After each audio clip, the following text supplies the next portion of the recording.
Hello, everyone. Thank you for joining us today for this talk with Mike Curato. My name is Mike Bolanino, and I'm a product marketing manager, and I'll be moderating this talk. For those of you who aren't familiar with him, Mike's an award-winning author illustrator of children's books. His debut picture book, Little Elliot, Big City, has won numerous awards, including Ezra Jack Keats' New Illustrator Honor and the Society of Illustrators Founders Award, and has been translated into 14 different languages and sold around the world. Mike's also he's illustrated books written by others, including Worm Loves Worm by J.J. Austrian, All the Way to Havana by Margarita Engel, What If, one of my personal favorites, by Samantha Berger, and The Power of One by Trudy Ludwig. In September, his debut young adult graphic novel, Flamer, was released to much critical success. Drawing on his own experiences and telling a difficult story with humor, compassion, and love. Flamer is the story of Aiden, a chubby teenage, half Filipino, half white kid who is away at scout camp the summer before his first year of high school in 1995. Aiden has to navigate friendships, bullying, racism, and body image, all while confronting his sexual identity. So we're going to get into that and a lot more. Let's meet Mike and welcome him to Google. Everyone, please welcome Mike Curato. Hey, Mike. Hi, thank you for joining. Hi, thanks for having me. Of course. So I figured that, to get things warmed up, we could do a little word association game. I know you and I are both big fans of RuPaul's Drag Race. Uh-huh. And so I figured I would shout out a queen's name, and then you respond with the first word that comes to your mind. For those of you at home, Mike has not seen this list. So let's just see what happens, and then we'll talk about what we're here to talk about. Okay. All right. The first queen on the list is Raven. Ooh, eyes. Shangela. Hallelujah. Shea Coulee. Queen. Katya. Empress and Queen. 2 words. Katya. Is Russian prostitute? Can I say that? That's fine. How about Jujubee? Oh, that's my word. Oh. Okay. Mimi, I'm first, going way back.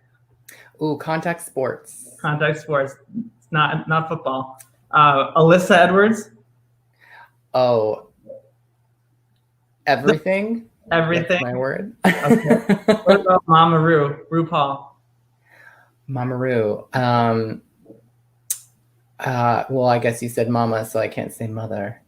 But call her mother. That's fine. Yeah. Okay. And last but not least, Jessica Wilde. Jessica Wilde. Absolute acai.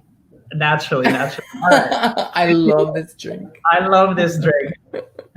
Thank you, everyone, for witnessing that. I think we're officially warmed up and ready to go. So, Mike, let's start with an introduction in your own words. We know Flamer is a really personal story, and like I said, it's drawn from some personal experiences. Tell us a little bit about where and how you grew up. Sure. Well, I grew up outside New York City in the suburbs, and I'm half Filipino. My dad was an immigrant, and my mom is first-generation Irish. And I went to Catholic school for elementary and middle school, and then went to public high school. And art and writing have always been a part of my life. I always knew I wanted to be an artist. How did you know, and when? I just always drew, like always. I just always had a pencil or a crayon in my hand, and I loved telling stories. I started writing when I was little also, even though art's always been like my first love. But my writing was usually like very personal stuff. And then I rediscovered my love of children's books when I was in college, and I knew that's what I wanted to do. And I actually wanted to make comics when I was in high school. Okay. I thought that's what I would do when I grow up. So now I do both. Okay. So this has been brewing for a while. Yes. Yeah. And So one thing I'm curious about then, your children's books are not necessarily personal. So what was it like to go into this realm where, you're saying you used to write very personal stories? What was it like to translate something so personal into Aiden's story? What did you notice? Yeah, well, I think the picture books that I've written are personal in a general sense. Like, there are experiences and feelings that I've had that I put into my picture books, but Flamer is way more personal because the character Aiden really reflects who I was as a teenager. I didn't see myself in books. I didn't see half Asian, half white kids ever. You'd rarely see a chubby kid as like the protagonist in a story. Usually they were like the comic relief or sidekick or something like that. And growing up, I had no gay role models. I had no one to look up to, let alone any gay peers that I could look to be like, oh, well, how are they dealing with it? Right. Yeah, which is why I think that queer representation is so important in youth literature, because that population is really underserved right now. No, absolutely. And so I guess on that note, tell us a little bit about the actual process of kind of collecting let me back up. So there's kind of there's a story, and then there's messages, and all of that wrapped up into a single book. So how did you approach it in terms of it being like a personal story, but then also like having that gay element that you wanted to share and make available to kids that wasn't previously available? Yeah, well, it really, this is a bit of a spoiler alert, but there is suicide ideation in the story. Right. And I talk about it in the afterword, but I had suicidal thoughts when I was a teenager, when I was, feeling really confused and really scared. And that summer before high school was really pivotal for me. I was transitioning from Catholic school to public school. And, teen suicide is a big problem. It's an increasingly large problem, especially with the advent of social media, because people are being terrorized online. It's not just in school, where when you and I were in school, maybe we'd just be staring at the clock, be like, okay, I just have to make it like 3 more hours and I'm out of here. Yeah. As opposed to being harassed like 24/7. So, and I'm curious though, on that note, like what did you hope to offer for the kids of today? Right. So I guess my point was to, tell this story kind of surrounding my experience with suicide ideation, and kind of the turning point for me as a sort of lifeline to kids today. Because even though things have changed, things haven't changed, right? There's still a lot of common experiences that queer youth have today.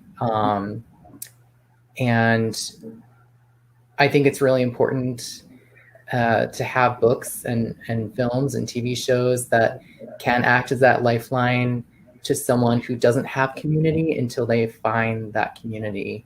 It's really important to have someone or something to look to that validates them as a human being, if no one else is around to do that. So that was the crux of the story. Everything revolved around that moment in the plot. And aside from that, I just kind of did this mind dump of memories and feelings that I experienced, and things that I wanted to share, things I wanted to get across, Yeah. things that I didn't have as a reference point when I was 14. I was trying to get that all in there. But everything went to support that critical moment for Aiden. Yeah.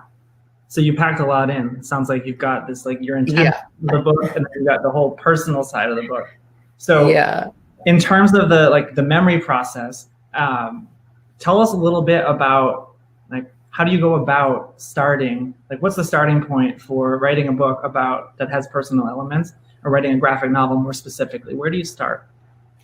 I think, you have to dig deep into the past, and I think some really great advice that I got from my editor years ago was the mark of a good story is that it has elements of truth to it, right? There's something that people can connect with on an emotional level. So in order to write any kind of book, this is a fictional book, but it needs to have some truth to it. So a lot of the process was going back to the most uncomfortable moments of my life and writing about that, and writing about what I could remember and how I felt. And one tool that I had was one of my best friends, Laura, who the book is dedicated to, right? Who is my real life Violet. Violet is Aiden's pen pal in the book, and Laura was my real life pen pal. Yeah. And she scanned every single letter I ever wrote her. And sent it to me. So I was actually able to get into my 14-year-old head. And I also found some embarrassing journals. Sorry, I say that again. Oh, I also found some pretty embarrassing journals from that time. Right. So it was great having the firsthand account. You had jogged my memory. Source materials were available, which that's right. That's very lucky. And also, even though the character in this book is 14, I included experiences that maybe I had throughout my young adult life, and kind of shoved some things in there. So even though Aiden is very much, based on me, he's definitely unique. And I like to think he's a lot more courageous than I was when I was his age. In what ways? I think he's a lot more honest with himself than I was ready to be. I think I knew that I was different, and I had an inkling of why I was, but it was something I was in deep denial about for a very long time, and something I was too afraid to admit to. And he does things in the book that I would have never. Well, I'm curious about that because I know you as a person, right? And then my own experience as a gay kid. Of course, I read the book through my own lens, right? And I saw Aiden stand up for himself at certain times in ways where I felt like, for me, I was impressed, or ways that I wish I could have, coached my younger self to respond. So tell us a little bit about that. Was that you, or was that Aiden? What's in there? I think, it's a mix. I think learning how to stand up for myself was a lifelong process. For sure. And he struggles at it, but he finds his way, right? Right. And go ahead. I just want to say, I also noticed that he used to stand up for himself. It was humor, and it was compassion, and of course it was frustration as well, but it was a real mix of different tools. he uses his words, and maybe at one point he does get physical as well, in a self-defense kind of way. Yes. So I want to empower youth to be able to defend themselves because they're worth defending. For sure, and that came through clearly in the book. And actually, on that topic, the book itself obviously is a graphic novel. And one thing I noticed, Mike, is that throughout there is use of color, but it's very specific. Yeah. And the title of the book is Flamer, and we'll get into that in a little while. But this concept of fire and heat, emotion, it represents so many different things. And so tell us about your choice of using color in an otherwise black and white text. Yeah, well, it took me a while to develop the style, but I knew off the bat that I wanted the art to feel kind of raw and rough, to kind of go along with the the mood of the story. And I know we're going to talk about the title in a little bit, but I knew right away, or like towards the beginning when I was writing it, what it would be called. And so there were all these ideas about fire and what that could represent, how it can represent fear and anger, to love and passion, to power, inner power, inner strength. There are a lot of references within the book. One of my favorites is to Phoenix from X-Men, which of course, the symbolism of the phoenix is like an ancient symbol of rebirth. And that's definitely something that resonated with me as a kid, because I was a huge comic book fan and huge X-Men fan. And so that's an example. There's also a lot of Catholic iconography built into it. Aiden is a very religious kid, and he just wants to be a good person. And we talked a little bit about intersectionality earlier, but I think it's more common than not that people have multiple identities, and they aren't always harmonious. And part of our life's journey is trying to reconcile the different aspects of who we are. Absolutely. And like you said, Aiden is religious. He's half Filipino and half white. He's soon to be a high school student. He's pudgy, and he's coming to terms with his sexuality. Like you said, so many different identities. And one line in the book that really stood out to me, Aiden says, "I'm always checking the other box, and I'm so over it." So tell us a little bit about that line and how it works with identity. Yeah.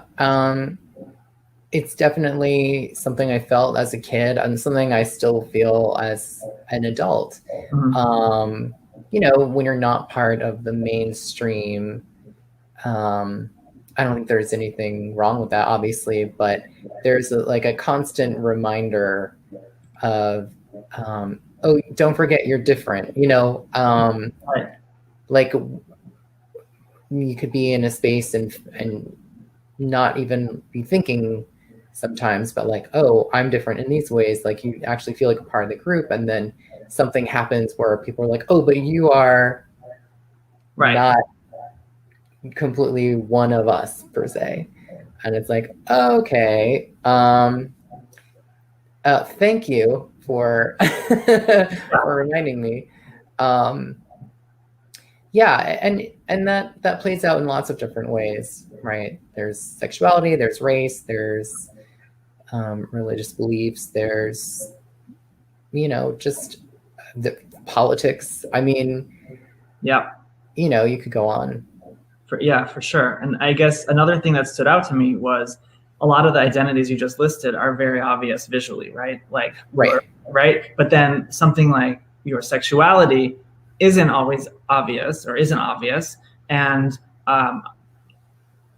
in the book, several times it felt like almost like other people were noticing that piece, that part of Aiden. Like bullies, of course, somehow seem to know things, like maybe subconsciously, right, that we don't even know ourselves. But then also some of the camp counselors, gave Aiden encouragement in a kind of wink and a nod kind of a way. So I found it interesting that there's also this kind of like unseen identity. Right. Yeah, I think I think bullies prey on other people's insecurities, right? Yep. So even though I wasn't like out and proud or even really understood what being gay or queer meant when I was 14, it was something that people like sniffed out right away. And for sure, and I did find myself, I mean, it's interesting. The concept of sexuality like isn't necessarily something visual, but a queer person can have certain visual traits or behaviors that might indicate like which way they're leaning in the spectrum. And so I was definitely like that. I'm a person that can lean kind of femme. You can tell by maybe my voice or certain reactions I have or things I'd say. Like these are all things that came to me naturally, and I didn't really understand like what people were coming for me about. It's like I'm just going about my day. Like I'm not trying to take anything away from you, or I don't know, but we're trained at a young age that there are acceptable behaviors, and that it was not acceptable where and when I grew up to behave the way I did, which was, it's not even like I was sexually active at all. I totally know what you mean. I was accused of being seen at a gay bar in 5th grade. I didn't even know what that was. Right. So, totally get it. Yeah, even that word gay, I didn't understand what that meant. I just knew it was used in a derogatory manner towards me, and it meant something bad, right? Yeah. And so I'm like, well, I'm not bad, so I'm not gay.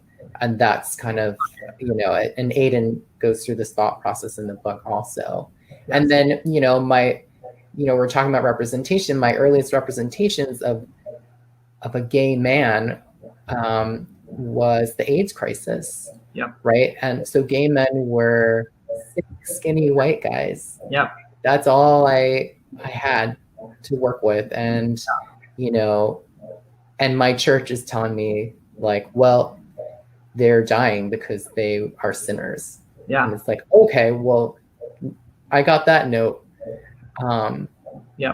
So there's just all this self-hatred too that is learned from all that I'm still undoing. For sure. As are many queer people. For sure. So, but I mean, now you've created essentially this manual that, gives kids all these different windows, whether it's the gay identity or, any other identity. It gives them all these windows into someone else's experience. And I think that that's so important.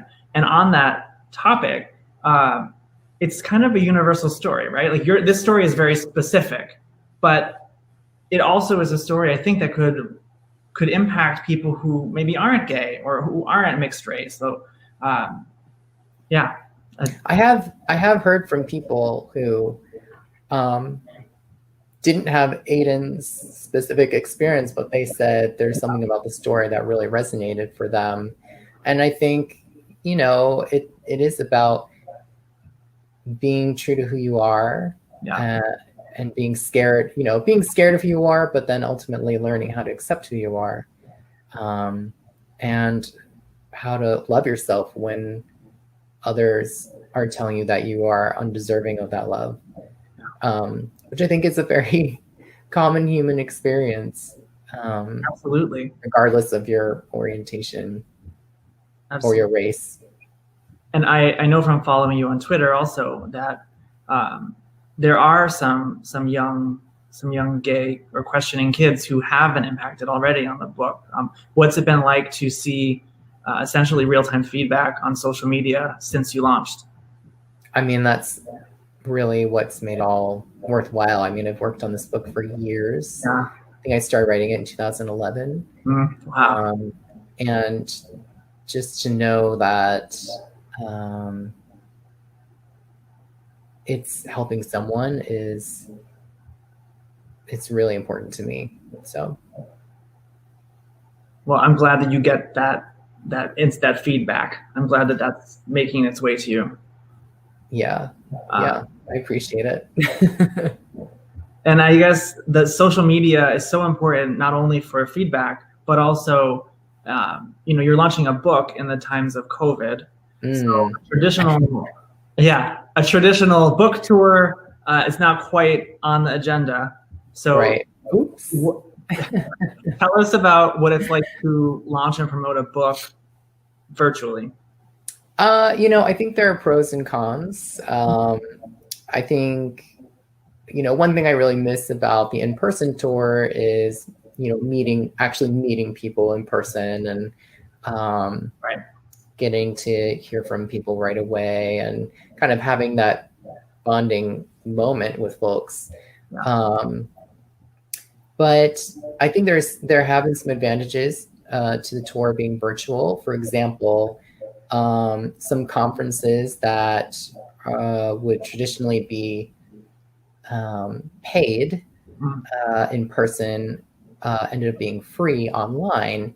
And so you had much higher attendance during the sessions, and also had a greater pull nationally. You had people showing up from all over the country. Whereas, take, for example, there was Book Expo America and BookCon, which is usually like a half-week long convention in New York City every year. It's like the biggest American, book selling event. Yeah. And, maybe in person at that convention, having a panel, maybe we would have gotten like 50 people, but 650 people showed up online. And we don't really have, it's always a mystery to see that conversion, to see okay, how many of those people actually purchased the book, especially if it's not like they're buying through Zoom that we could track that. But one would hope that with more attendees, that might mean more sales. Yeah. So that's been one benefit. And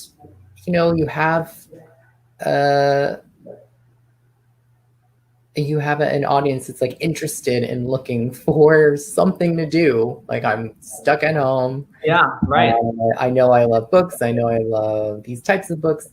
So, marketing directly to those people on social media, a lot of them are inclined to tune in because there's nothing else to do. You got your audience, captive audience, yes. Yeah, exactly. And there's I think a little bit of a carrot also, that you can interact with the audience still. You can still have a Q&A in a different way, but you're still but people are still able to like ask questions, and so that's been really great. Excellent. So some good things and some different things. Okay. So yeah, I want to make sure we have time for questions. Just a few more questions from me. One in particular is about the book title, right? So Flamer. Tell us a little bit about, you started to, but give us the picture on how you came up with it, how it was received initially. Just tell us about the title. Sure. I mean, I think as most people would know, Flamer, it can be a derogatory term, right? It's like maybe not as bad as the other F word to describe gay people, but it's up there. It's definitely something that's been said about me when I was a kid. And I love the um, I love that it has different meanings to it. Yeah. And there's a lot of that play on the word, there's a play on imagery throughout the book where it's like you think it's one thing, but it's actually the other. Mm-hmm. So yeah, it just, everything kind of clicked. And it's kind of a chicken and egg sort of thing. I haven't gone back through my notes to see if I had the idea for the title before I was working with all the fire imagery or vice versa. But yeah, so I think the important thing about the title and the visual imagery of fire is that something that could be destructive is actually used to build something beautiful. Used to represent strength. Yes. And it really comes through in such a beautiful way. I think I left the book with a different interpretation of the word flamer. I think you give it its own very unique definition in this story, because like you said, it's kind of this, it's a lifeline, and it's also destructive, and it's also, creative, right? So I don't know. I think it's a perfect title in my opinion. Yeah. And yeah, go ahead. It's funny to me, some of the like gay slurs that I'm just like, okay, like flamer. Right. It's just like, okay, that's actually like flame is a pretty powerful thing. Or like queen, like people, I mean, like gay people like we call each other queens all the time, right? But like that's like a reclamation. But I've been called a queen before, and I want to be like, oh, I'm the queen. Okay, so does that mean you get to serve me now? Like, what does that make you? You make the royal hand. Like, it's interesting when people try to use words. And I don't know. I think. Well, I don't know. I think I like that you can take something that someone's thrown at you and throw it back in their face. Or even use it to create like a beautiful masterpiece. Or that. Okay. So thank you for the background on that. Yeah. I have another process question, actually. So how would you describe the differences between setting about writing a book for kids and a graphic novel? Even in terms of the basics, like timelines or skill sets, I don't know, whatever you think would be like the difference. Yeah, like between a picture book and a graphic novel. Yeah, thank you. Like, so for example, right. Yeah, so picture books actually have a very strict format, which is it can be 32 pages or it can be 40 pages. Rarely it can be 48 pages. And for book nerds out there who may already know this, but others may not. So it's it depends on the signatures, right? The way the binding works. So it's interesting. It's like 8 sheets of paper creates one signature. So that's sewn in the middle and folded in half. So you get 16 pages. So it has to be like multiples of 8. Okay. That's how they get those numbers, 32 or 40. And then, they stick to 32 or 40 because you don't want to make a book that's too long for an emerging reader, right? That's the point of picture books. They're tools to introduce the littles to words. Right. Then they use the pictures to help them learn to read and learn storytelling and comprehension, yada, yada, yada. Right. So a graphic novel, there's not that limitation. I would say it can be really challenging to write a picture book because you have to compress so much into those very few pages. In the graphic novel, even though it's still the same idea, like, oh, you have to have a page count that's a multiple of 8. you can just keep adding on, you know. So that was quite liberating to just be able to write as long as I wanted to. And something that served me in the graphic novel format that I learned from picture books is a page turn. So that's a device that basically is like, it's kind of like a little cliffhanger on each page that kind of propels the reader forward, like, oh, what happens? What happens? So if you're reading a picture book, usually there will be like visual momentum that kind of leads the viewer to the lower right-hand corner of the page. That's like, oh, next. And so that's definitely something that I incorporated into making this book. I tried to have kind of a complete scene, but then that last panel, like there should be a little something that's going to make you want to turn the page. So that definitely was an old chestnut that I used. Something new for graphic novels. I mean, obviously there's, you know, working sequentially, like working in panels is different. Right. And as a comic book reader, you know, I was kind of used to how that flow works. Like, you know, and I have a bunch of books on making comics that have helped. But something I wasn't prepared for as an illustrator or designer is the actual space for type. Like working with word balloons was very new for me and very challenging. And it was really getting on my nerves because I was a graphic designer for years. So when I'm working on my picture books, I'm like, oh, no problem. I've got, you know, I know how to like lay type. Right. But then this is a different animal. There's like, okay, like trying to wrap my head around like, okay, there's a balloon here, there's a balloon here. I don't know how much room necessarily that font's going to take up. And that font, by the way, is actually based on my handwriting. Ooh. So yeah, Macmillan hired a fancy typographer to turn my handwriting into a font. Curato Light? Curato.otf. Oh, okay. Light, yes, light, flaming light. So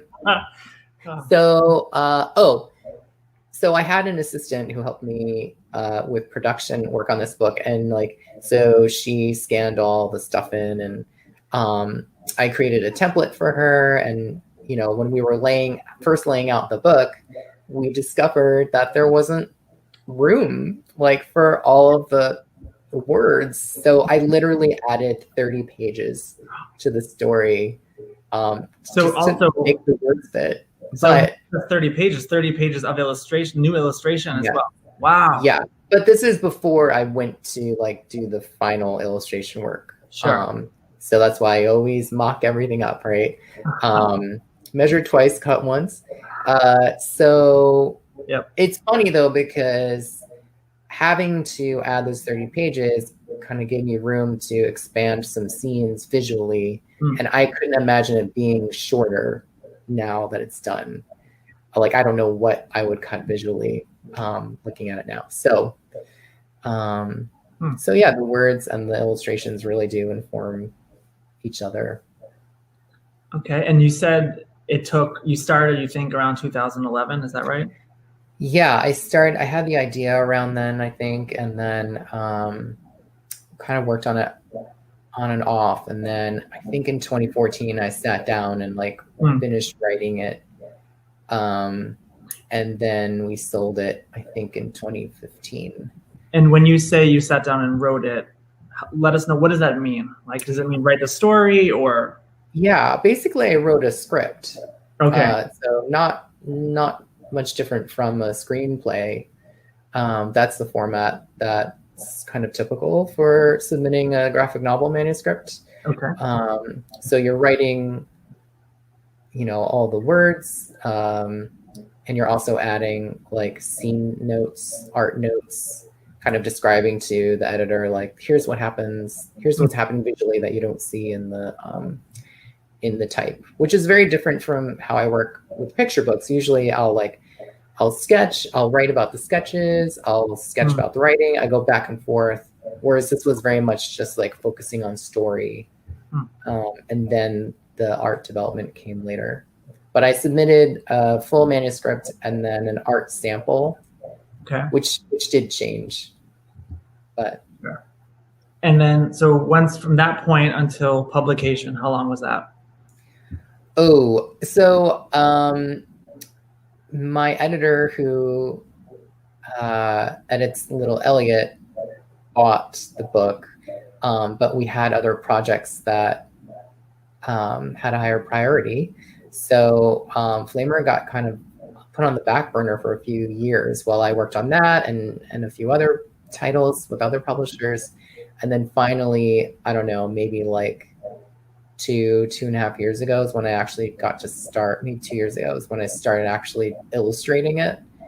And then, yeah, I think I finished the illustrations like the beginning of the year. And then it was kind of like a quick a quick haul to get it designed and get it out there. But usually you have to wait a whole year between handing off the final art and seeing a book on a shelf. Yeah. And at this point now, you've had many books come out. But I'm curious, what's it like? What was it like specifically with Flamer when you knew it's shipped and it was in the hands of readers? I mean, that's always a thrill, right? I mean, you get, this just arrives in the mail one day, and I have this tradition when I get my book for the first time, I always like to knock on it, just to be like, it's real. Yeah. But this one felt different. Just knowing that there are folks that need it and other queer books. Like I want to support other authors who want to make, more queer books for youth. Wow. So yeah. And, even the years leading up to publication, I see stories in the news of, awful things that would happen to queer youth or that they would do to themselves. And maybe now will be a good time just to give a shout out to the Trevor Project. They are an amazing organization, and they specialize in supporting queer youth. They have like suicide prevention hotline, and lots of resources about suicide prevention. And they have lots of statistics, and I mean, they're the source if you want to find out what's going on. They just came out with a new survey. And in that survey, it's quite clear that queer youth are at much higher risk of suicide, self-harm, homelessness. If that queer youth is a person of color or trans or both, those risks start to rise exponentially. So you could check out the trevorproject.org for more info, or if you want to support them in any way, they could use the help. Thank you for the shout out. And as someone who's read the book twice now, I just know that this is going to impact many kids and probably many adults as well. So the work you've done impacted me. I want to make sure you know that. And I personally can't wait to keep sharing it. So thank you. Thanks. And one more question before we start the Q&A, but yes. What's next for Mike Curato? What's one thing you're looking forward to next? I am about to illustrate a book that I wrote last summer, a picture book. So I'm excited to get back to doing some picture book work. And it's a precious story. So I'm kind of looking forward to, it's still very emotional, but not quite as intense. So it'll be nice to kind of like step back for a moment. Yeah. But meanwhile, I'm also thinking of ideas for new graphic novels. Kicking that around. Some people have been asking, like, are we gonna, see Aiden again? And Yeah, it's something I've always considered, but Aiden goes to college, maybe. I don't know. maybe, yeah. Well, whatever it is, I can't wait to see it.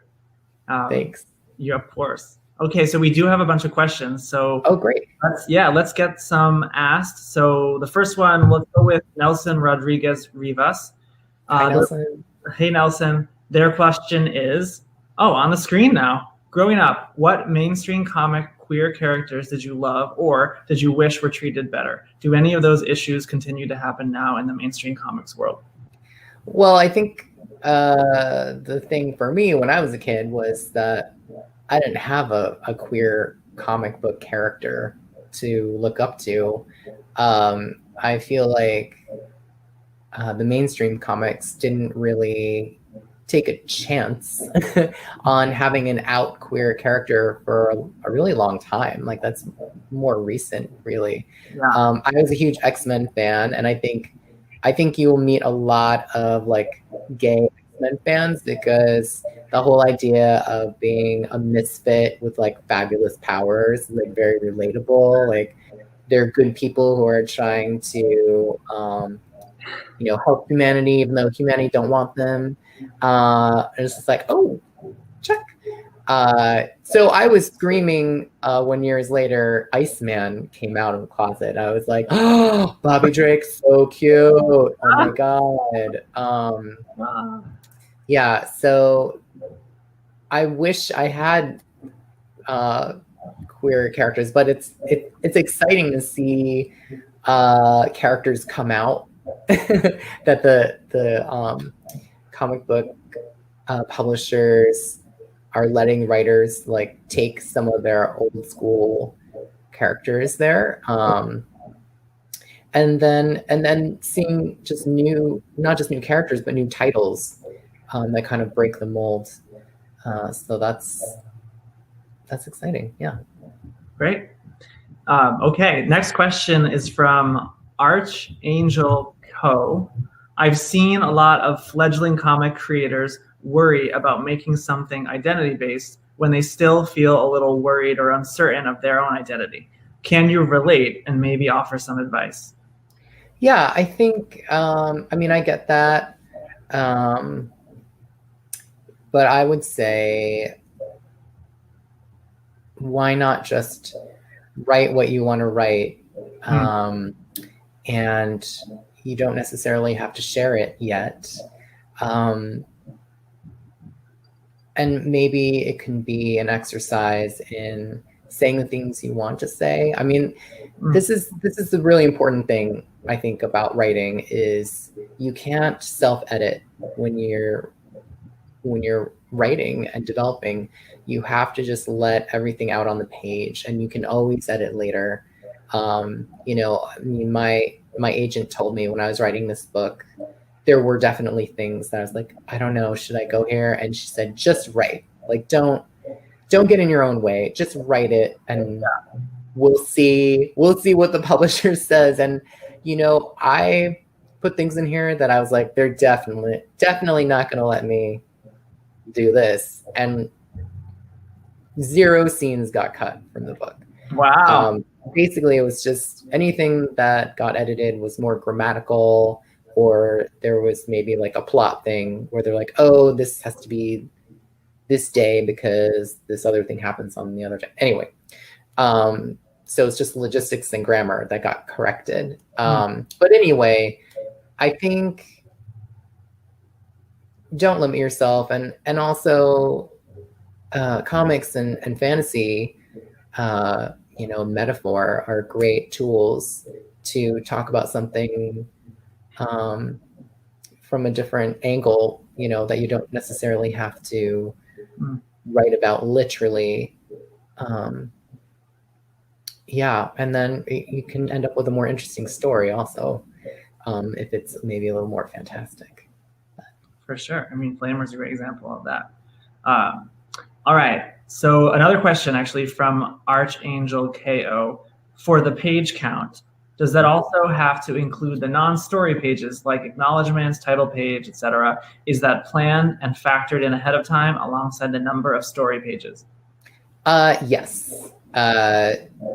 But again, with the graphic novel format, you don't really need to worry too much about the page count because you can keep adding. I'd say it's more picture books. You need to be very cognizant of, okay, this page is reserved for title and legal copy and dedication. These are the end papers. And you can find some resources online if you're interested in picture books that kind of show you your options with the layouts, because it takes a minute to kind of wrap your head around it. Because there are a few different things you can do with it. Thank you. All right, our next question is from a familiar face name, Mariana Wickman. Mariana Wickman, hello. Mariana is asking, hi Mike, what's the hardest part in the book writing process for you? Is it the same with each book? How do you push past it? Yeah, good question. I think the hardest, and okay, what I like to say, what I have said about this book these days when I get asked about how I felt writing it, it was the hardest and easiest thing I've ever made, right? And I think the hardest and easiest part is that honesty, right? That inner truth that is true. Like, it's not debatable. Like, I am who I am. That's not really up for debate. And putting that into the story is easy because I know it.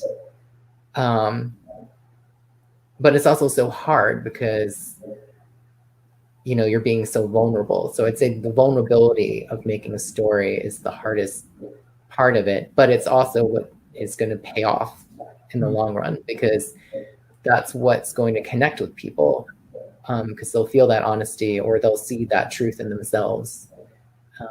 So yeah, I'd say the hardest part is just being able to go to those really sensitive places that you don't necessarily always share with strangers or even people you know. And this is not a viewer question; it's my question. Follow up to that, like from a technique point of view, a technique of getting unstuck. What works for you? Like, if you are stuck with a certain, page or anytime you're stuck, what tricks work for you to get unstuck? Well, when you've got a really large book like this, one helpful thing is being able to move around the project, right? So say I was feeling particularly vulnerable one day and just like I couldn't handle a scene emotionally, I could go work on a different part of the book. Yeah. Whether that's the writing or the illustration. I mean, there were illustrations I saved for the end because it was just a lot. And I had other things going on in my own life. So it's just like, I can't keep layering all these feelings. I need to work on a fart joke right now. But otherwise, I mean, and then there are the days where it's like, I'm just not feeling creative, right? That's real.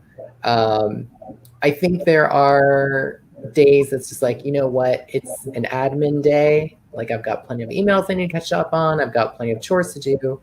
And then the tricky thing is finding the balance of like, well, you can't have too many admin days.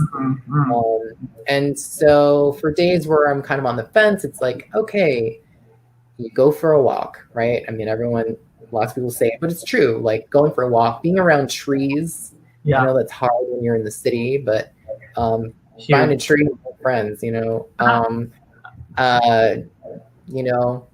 become a plant person. I don't know. Yeah. But just finding ways to unplug. One great tool that I haven't used it in a minute, but I've used the Pomodoro timer, which is kind of like an interval timer where you like maybe work for, I forget what the intervals are, but it's like you work for 45 minutes, then you get a 15-minute break, then you work for another 45, you get a half an hour break, then you 45, another 15 break, something like that. So when there are days that I, because I'm just by myself, right? So sometimes I need the structure of telling me like, you can wait to check Instagram 15 more minutes. And then other than that, I mean, I think it's so challenging, especially right now with COVID, because there are so many things I used to do to get inspired, like go to a museum or take a trip. So that's something I've been kind of working on still, is like, attending things like this online, or friend time is so valuable now. Like, so sometimes it's like, okay, I've scheduled like a backyard hangout. So, just, and then of course, if you have a writing community of your own, I think it's important just to have those people that you can say like, I am stuck. Can you read this? Or can I whine to you for a few minutes? Yeah, all those things. Okay, well, that was a lot. I mean, there was a nice range of techniques. Thank you. We have 2 minutes, and there's one last question from Ms. Samantha Berger. And the question is there another story you feel as compelled to tell in your lifetime? Maybe. I can't give away all my secrets, but yeah, of course. And that, earlier when I said like, oh, I may have some other graphic novel ideas, there are like these kind of themes or things I want to talk about. Oh yeah. Okay. I think I'll never run out of things to talk about. Like, Great. Well, speaking of running out of time, we have probably 30 seconds. So I just want to first thank you, Mike. Thank you so much for your time. Thank you for joining us. We learned a lot today. I want to thank everyone that tuned in. I want to thank the Talks at Google team, the Pride at Google group, the Filipino Googler Network. Thank you all so much for your support and attendance. And if you want to buy Mike's book, it's available at most booksellers. Bookshop.org is a great destination where you can get it. Thank you again so much. And Mike, until next time, until your next graphic novel. Thanks, Michael, and thanks, Google. See you.